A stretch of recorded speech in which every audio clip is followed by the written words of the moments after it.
Anytime a product team steps back and asks themselves, can our users actually use the thing we've made? It's probably a good time to consider a usability study. After all, it would be tragic to invest all that time, effort, and money into features that users can't use. Now, you might ask, what do I mean by can't use? Well, every product reflects the intentions and assumptions of its designers. The feature set is a reflection of what they think their users want or need, and the implementation of the features reflect how they think users do the things that they do.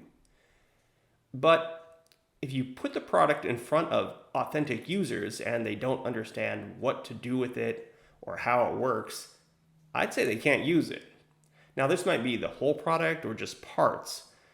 The parts that users can't easily use could be labeled as having poor usability. And that's what a usability study is for. A user researcher creates a controlled situation in which a user is given the opportunity to interact with a product, and the outcomes are usually observed. The participant of the usability study is given a set of tasks to provide structure for the session. These tasks should be carefully and deliberately selected to explore the aspects of the product that the team wants to better understand. Often, these tasks focus on completing the core tasks that the product intends to support. For instance, a navigation app would focus on finding and interpreting directions, or a game might focus on the core gameplay loop. These studies are generally one-on-one meetings between a researcher and a single participant. The researcher gives the participant tasks and observes them while they try to complete them. For any given task, the participant may succeed or fail, and various measures can be made during the attempt. Time on task, clicks, and errors are all common measures.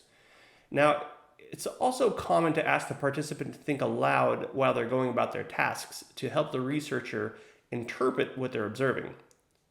Sometimes the user researcher may ask the participant if they feel they have completed the task or if they've failed. This is important because users don't always know if they're successful or not. If they've never used a product before, they might not know what success or failure looks like in the end, and that's why direct observation is important. Sometimes a user will completely fail at a task but believe they were successful, and if you'd only ask them without watching them, you would believe that they got it right. Usability studies come in many varieties, including in-person, remote, moderated, unmoderated, formative, or summative. They can be done in fancy purpose-built labs or in common conference rooms. It's a flexible and robust method that can shed light on many situations. It's not hyperbole to say that every product should do at least one round of usability research before being released to identify any unexpected large barriers to use.